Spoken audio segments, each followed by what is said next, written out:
Hello, Keith Rucker here at VintageMachinery.org. Guys, today I got a little project I'm working on here for a viewer. Actually, a gentleman that bought my Thompson surface grinder from me a while back, the one I got rid of when I got the bigger one. And he brought some stuff down for me and asked if I would do him a favor. And what he's got is a pulley. I believe he told me this came off of a metal shaper, or maybe it was a wood shaper. Anyway, it's a machine of some type. It's a variable pulley, but he knocked a little chunk out of it and wanted to see if I could braze that back in. This is cast iron. So anyway, we're going to give it a shot, see if we can braze this back together. It's going to be a project. We're going to have to braze it and then probably take it over to the lathe and get it cleaned back up and everything along those lines. And we'll see how it turns out. This is probably going to be a little bit of a challenging repair, but I think we can do it. So let me show you what we got and we'll get started on this. So here's the pulley, and you can see the little missing chunk here. He has the piece. It'll fit in here. I will note that you can tell it's deformed, it's bent just a little bit, but we're going to have to put it on the lathe and clean all that up. But the idea here is we're going to get this brazed back in there, and then we'll put it on the lathe and try to get it cleaned back up where it's running true like it needs to. This is cast iron, so you know, welding, I don't say it can't be done, but welding is probably not the best option for on cast iron. Brazing tends to work better. So that's what we're going to give a try. I think what we'll do is we'll start out, I'm going to kind of V out an area around this on both sides to give an area for that braze to flow into. And we'll see if we can put her back on there. So let me get some being done. I'll probably just do this piece on the grinder, and I'll probably get a die grinder in on this piece here to kind of get into those areas to V it out a little bit. Let's get her done. V'd out a little bit on that piece. Now we're going to do this here with the die grinder. See if we can get in there and do that.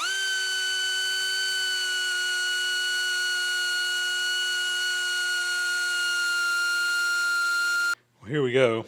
I like that. We got a nice little V in there. Got it clamped back in place. I think what we're going to do is we're going to go ahead and try to braze up the outside first, and then we can kind of flip it over and get on this inside. Probably get the clamp out of the way then. Now, a couple of options. I could TIG braze this, or I can flame braze it. I think I'm going to go for flame brazing. And nothing against TIG brazing. This would be a perfect application for TIG brazing, quite honestly, but the honest truth is that my skills are better with flame brazing than they are TIG brazing, so I'm going to go with what I'm more comfortable with personally. But this, in my opinion, for TIG brazing, this is fairly thin profile, not a lot of mass here. This would be a perfect application for TIG brazing, but we're gonna go for the flame brazing. So let me get some brazing rods out, get my torch over here, and we'll see if we can do this. All right, I think we are ready. I've got a brazing tip on here, a little small brazing tip. Don't need a whole lot of gas going on this.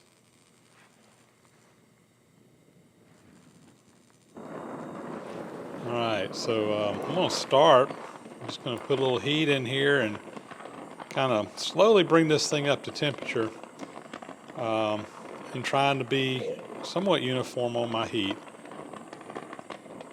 We've only got a little small area here we're going to be brazing, but I like to try to heat things up a little even. I don't like putting all of my heat just in one area. With cast iron, that's just asking for a opportunity to break something. Crack your metal, so you know, don't have to be completely everything at the same temperature, but I don't want it to be super hot over here and cold over on the other side. So you know, we'll go ahead and get some heat in here.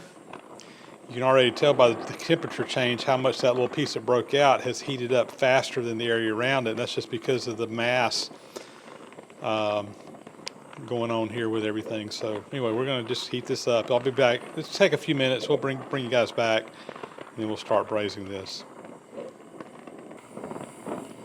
All right, we're getting up close to brazing temperature here. Just going to introduce a little brazing rod in here. Try to just get that to flow right in there.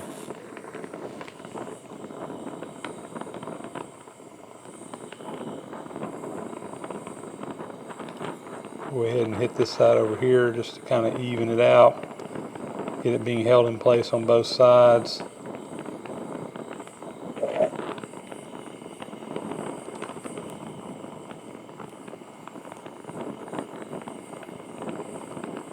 Alright.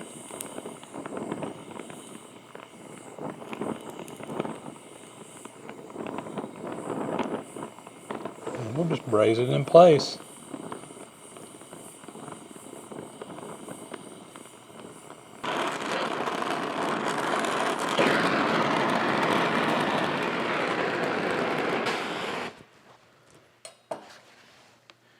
I think we got the outside brazed. I'm going to go ahead and pull this off, and we're going to flip this thing around. I'm going to reposition where I can braze that inside.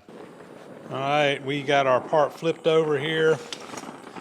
This is going to be a little bit awkward to get into this area, but I think we can do it. So let me get some temperature back in here again. Hadn't cooled much, but just making sure we got it up to brazing temperature.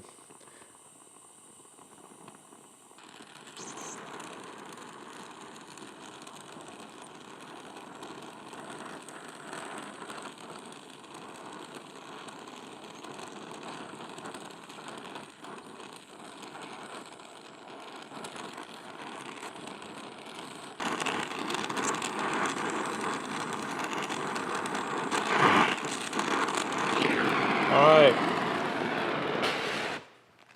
think that's got it. I'm gonna wrap this up in a blanket and we'll let it cool down, let it normalize, and we'll get it set up for doing some lathe work after a while.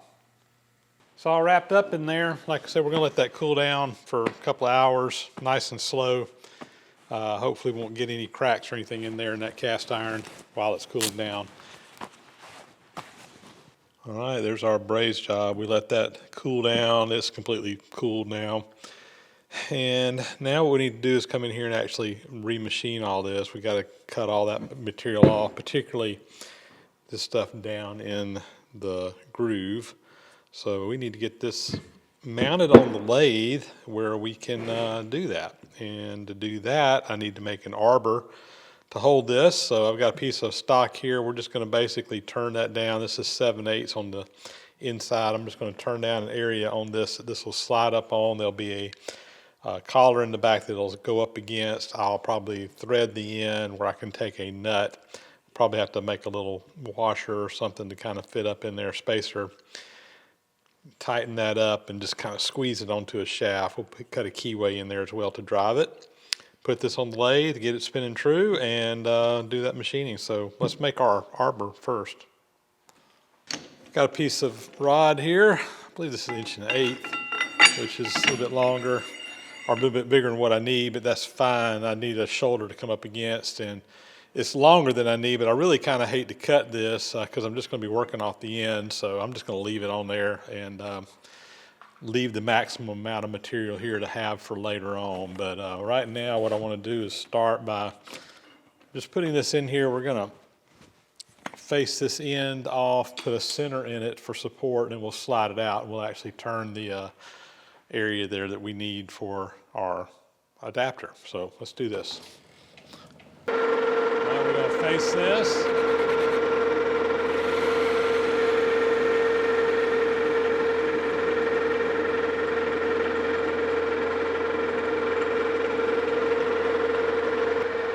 And we'll come in with the center.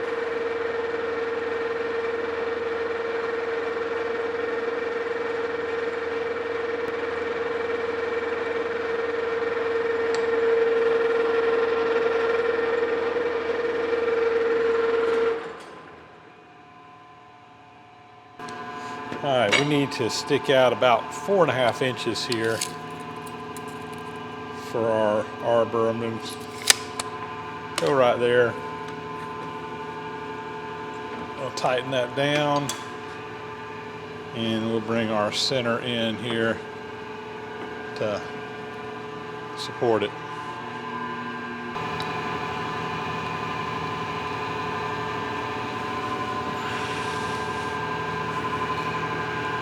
All right. I need to turn down about 3 inches on this. We'll put our shoulder about right there. And this needs to go to 0.875. So go in here and touch off.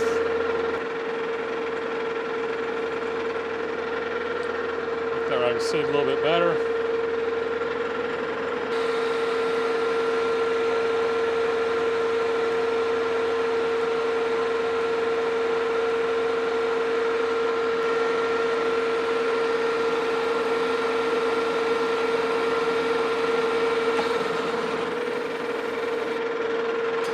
I can see my insert's got a little chip off the end. Let me change that out real quick and we'll be back.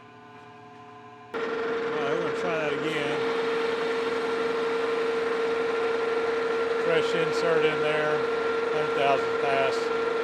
Appears to be a much smoother finish there. Looks a lot better.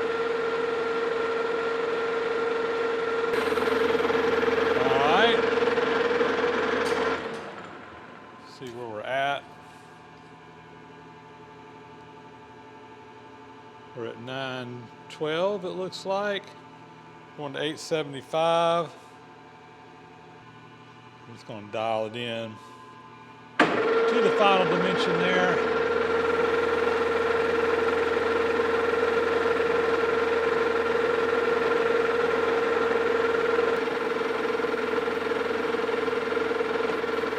Go against that back shoulder, and I'm just going to come out. Make sure I got a nice shoulder back there. And that should be our final dimension. I do want to, just going to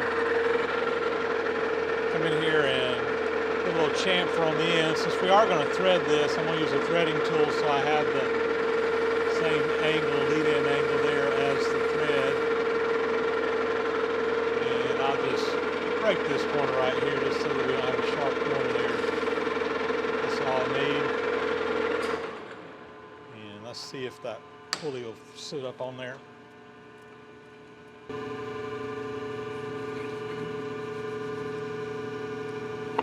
There we go. That fits right up on there.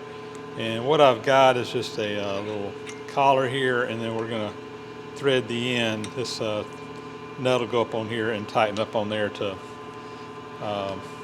put it all in place. I'm just going to put a mark there. That's where I need to thread up to, and or a little bit past that, I guess. So it'll tighten up. So we're going to go 7/8 inch, 9 threads per inch. Let me get set up for that, and we'll get that knocked out. All right, I believe we're set up here for 9 threads per inch. I'm going to come in here and touch off.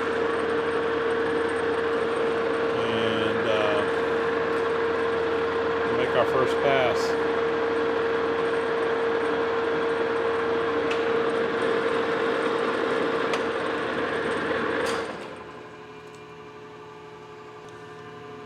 Just checking my pitch. We are on 9 threads per inch.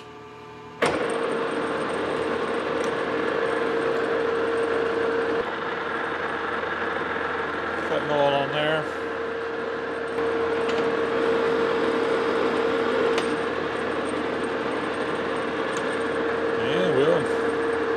Knock this out.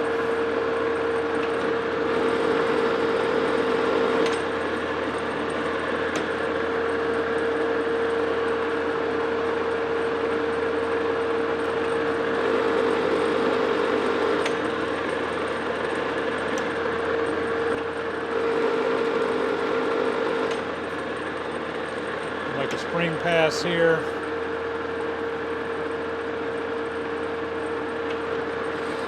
I believe that nut will go up on there. Let's see if it does. There. All right. Just going to take a little emery cloth here and just knock those sharp tops of those threads off.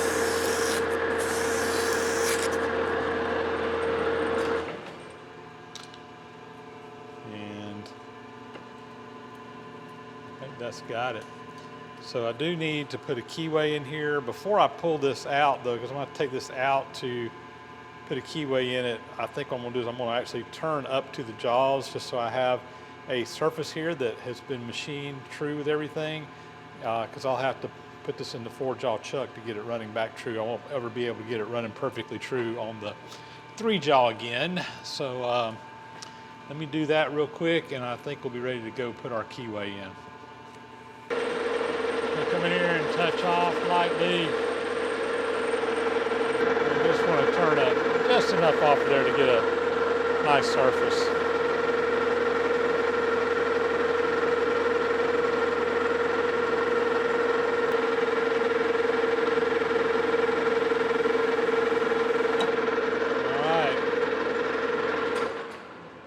Take it out to the mill and we'll put that key in there.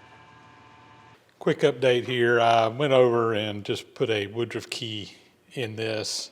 Did that on mill machine. Sorry, I did not record it, but we then came back over, put this in the 4-jaw chuck, and I've got this running. I mean, it's within half a thou. It's about as close as I can get it. So I think we're ready to go. We're going to go ahead and put our pulley on here, and I think we'll be ready to turn that groove back in there. So let's get that set up.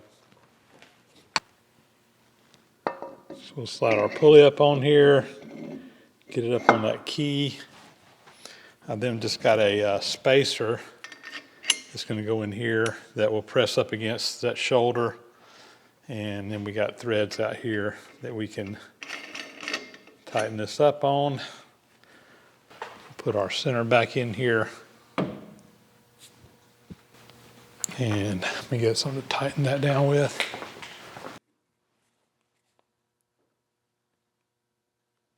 All right, that should hold it in place. And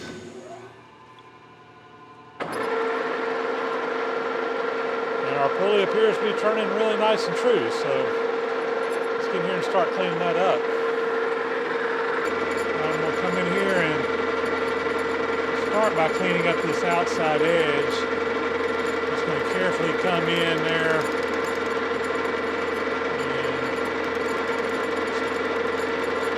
and just start cutting that brass away, that braze.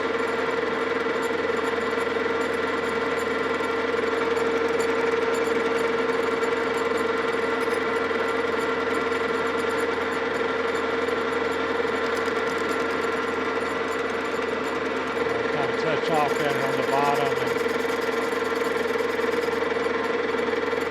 and all the way in there.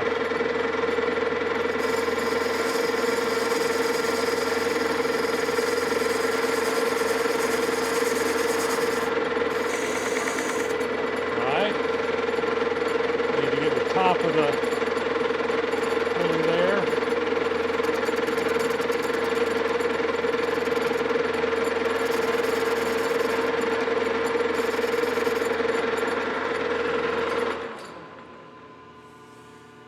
Okay, I like that. You can kind of see that braze around it. We got it cleaned up. Now I need to do the inside. To do that, I need to get my compound set to this angle. I need to figure out what angle that is, and we'll get in there and clean that brass out on the inside.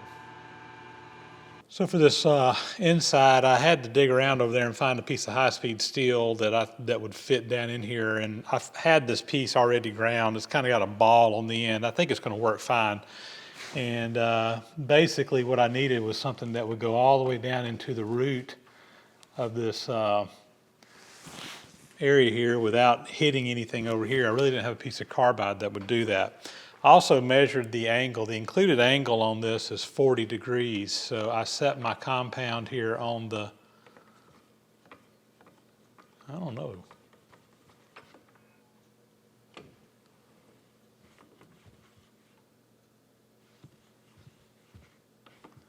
Actually, no.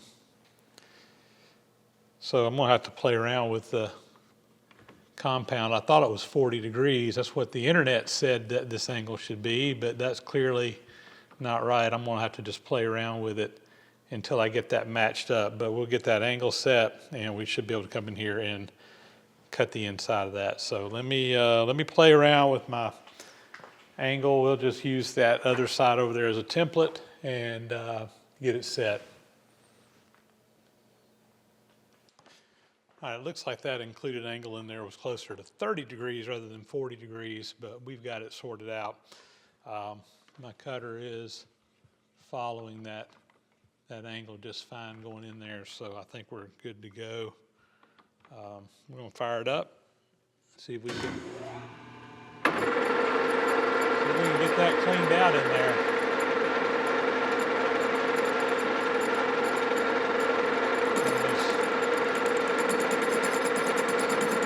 Start by just getting that angle going on there. We're going to have to kind of work our way in. Just kind of eat that brass out. Get that angle where it needs to be. Now, this looks like it's going to work just fine.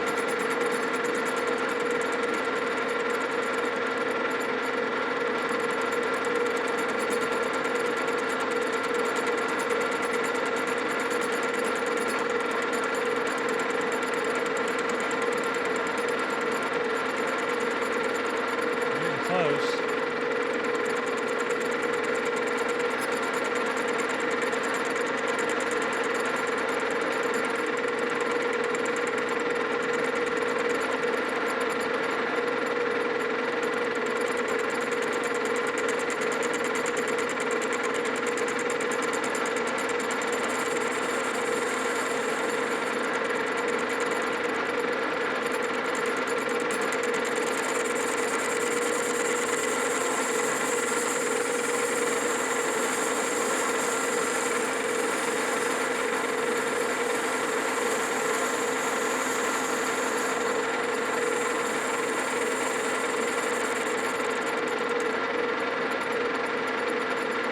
A little bit more.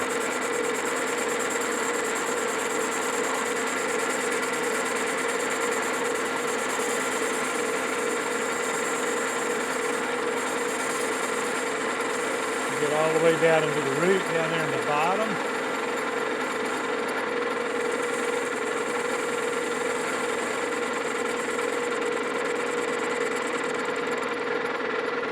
See what it looks like.